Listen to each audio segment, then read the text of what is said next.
नमस्कार मित्रांनो, स्वागत आहे तुमचं माझ्या नवीन एका व्हिडिओमध्ये. मित्रांनो, तुम्ही जर माझ्या चॅनलवरती नवीन असाल तर चॅनलला सबस्क्राईब करा. व्हिडिओ आवडला तर लाईक करा आणि शेअर करा.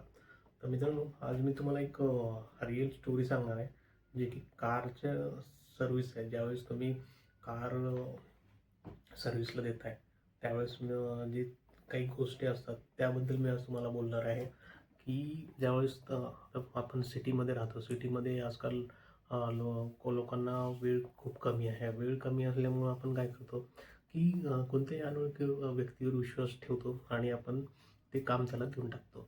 तसंच माझे काही फॅमिली मेंबर्स आहेत, त्यांच्यासोबत अशा गोष्टी घडलेल्या आहेत. ते मी आज तुम्हाला सांगण्याचा प्रयत्न करणार आहे. तर मित्रांनो, झालं असं की माझी एक फॅमिली फ्रेंड आहेत. त्यांची कार होती, कार सर्व्हिसिंगला देणार होते ते. एक रेप्युटेड, मी आज नाव घेणार नाही कुठल्याही कंपनीचं, पण एक रेप्युटेड कार कंपनी आहे. त्यांनी त्यांची गाडी त्याच्याकडे सर्व्हिससाठी पाठवून दिलेली होती. त्याचा पिकअप अँड ड्रॉप सर्व्हिस होती, म्हणून त्यांनी पण गाडी पिकअप करायला एक माणूस पाठवला होता.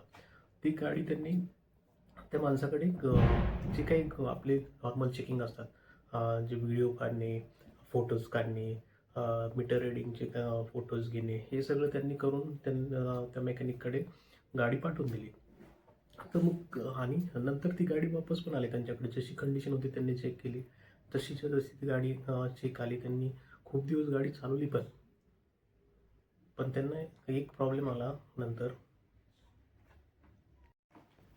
मित्रांनो, त्यांना एक त्यांची गाडी तिथून सर्व्हिस सेंटरमधून आली आणि त्यानंतर खूप 1 महिन्यानंतर त्यांना एक प्रॉब्लेम आला की अचानक त्यांची गाडी कसं बंद पडली. तर बंद पडण्याचं कारण शोधलं, तर कारण हे होतं की बॅटरी खराब सांगितली एका मेकॅनिकने. रोड साईड जो मेकॅनिक होता त्याने सांगितलं की बॅटरी खराब आहे साहेब.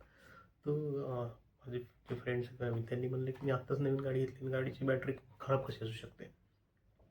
तर मग त्यांनी जाऊन शोरूममध्ये चौकशी वगैरे केली.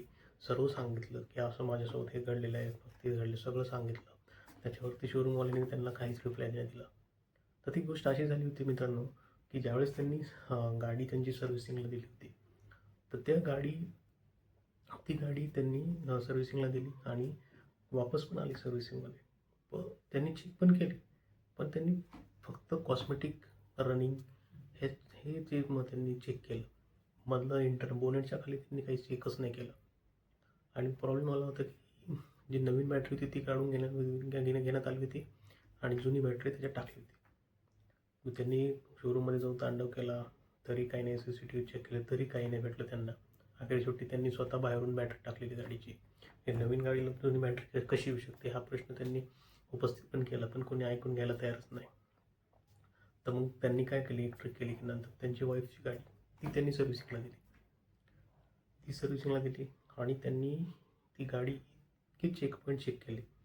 प्रत्येक बोनेट खालचा पार्ट सगळंच चेक करून, सगळे फोटोज वगैरे काढून, ज्या पार्टवरती लिहून सगळे नंबर वगैरे लिहून घेतले, फोटोज काढले, बॅटरीचे फोटोज काढले आणि त्यांनी कार तीच कंपनी, तीच सर्व्हिस स्टेशन तिथं पाठवली काही दिवसानंतर. आणि त्या गाडीसोबत पण तसंच झालं. का गाडी आली, त्यांनी चेक केली. चेक करून सगळं सगळं बरोबर होतं, कॉस्मेटिक चेंजेस, रनिंग वगैरे सगळं. पण अगदीच प्रॉब्लेम, बॅटरी चेंज. हा प्रॉब्लेम मोठा झाल्यानंतर ते शोरूमला गेल्यानंतर त्यांनी सांगितलं माझ्यासोबत असं असं घडलेलं आहे. तर त्यांनी सगळे त्यांच्या रेकॉर्डिंग्स, फोटोज वगैरे सगळे दाखवलं. त्यावेळेस शोरूमवाल्याला कमालीची वाटली की आपल्या ह्याच्यामध्ये पण असं स्कॅम चालू आहे.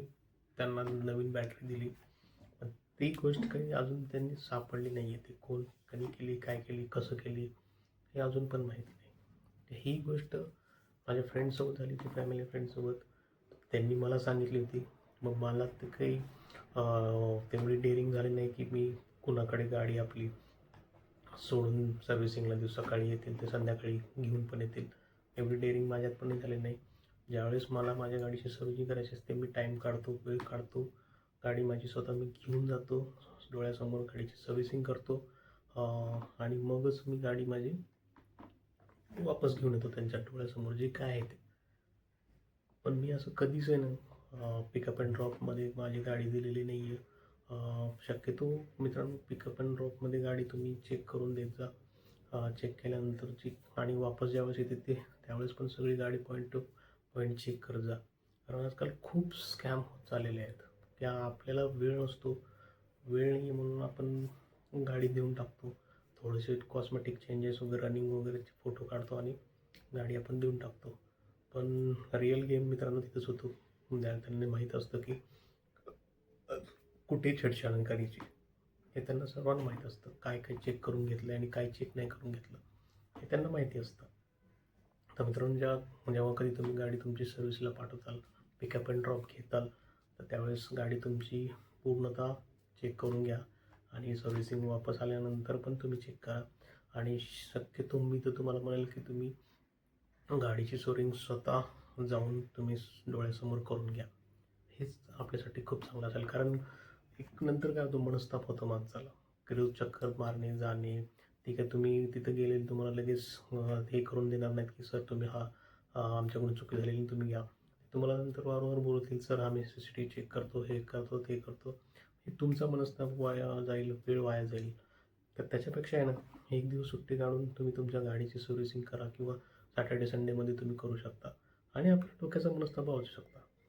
कारण खूप स्कॅम आहेत, असे सांगण्यासारखे खूप स्कॅम आहेत. त्याच्यामधली एक जी रिअल गोष्ट घडलेली आहे ते आज मी तुम्हाला शेअर करतोय की तुमच्यासोबत पुढे असं होऊ नये. जर तुम्हाला माहीत नसेल या गोष्टी होत असतात, पण तुमच्यासोबत घडू नये म्हणून मी आज तुम्हाला हे प्रकार सांगितले. मला आठवला कारण माझी गाडी आता सर्व्हिसिंगला आलेली आहे आणि मला ते घेऊन जायचे, त्याच्यामुळे मला हा प्रकार आठवला. म्हणून मला वाटलं की तुमच्यासोबत शेअर करावा, म्हणून मी तुमच्यासोबत हा शेअर केलेला आहे.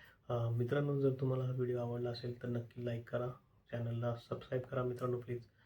काय मोटिवेशन भेटतं थोडंसं सबस्क्राईब वाढले की. म्हणून चॅनलला सबस्क्राईब करा, लाईक करा, फॉलो करा. धन्यवाद.